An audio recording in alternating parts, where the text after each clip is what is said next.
আপনারা একটু দাঁড়ানো থেকে একটু সাইড হন, দাঁড়ানো থেকে সাইড হন।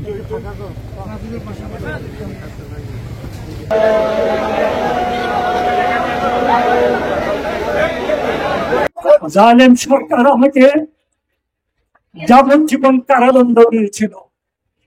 আমাকে কারুর কাছে যেতে হয় নাই, একটা দস্তখত দিতে হয় নাই, আদালতে যেতে হয় নাই, একটা উকিল রাখতে হয় নাই।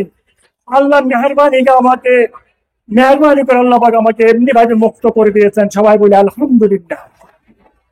এই জালেম সরকারকে আল্লাহ পাক যেভাবে আমাদের থেকে বিদায় করে দিয়েছেন, সবাই বলি আলহামদুলিল্লাহ।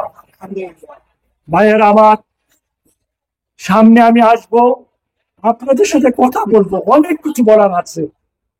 যেহেতু আজকে হযরতজি, যিনি আমার মাথার তাজ, উনি এখন আমার ঢাকা যাবেন, হেলিকপ্টার অপেক্ষা করছে, সময় খুবই সংকীর্ণ। আপনারা আমার জন্য দোয়া করবেন। আমি ইনশাআল্লাহ আপনাদের মাঝখানে আবার আসব, কথা বলবো। আপনি তো আপনাদের একজন কামলা, আপনারা আমাকে পাঁচবার সংসদ সদস্য হিসেবে নির্বাচিত করেছেন। আমি এসে আপনাদের সাথে বসে কথা বলবো, আপনাদের কথা শুনবো, আপনাদের সমস্যা শুনবো। আপনারা আমার জন্য দোয়া করেন, দেশের জন্য দোয়া করেন। আসসালামু আলাইকুম ওয়া রাহমাতুল্লাহি ওয়া বারাকাতুহু।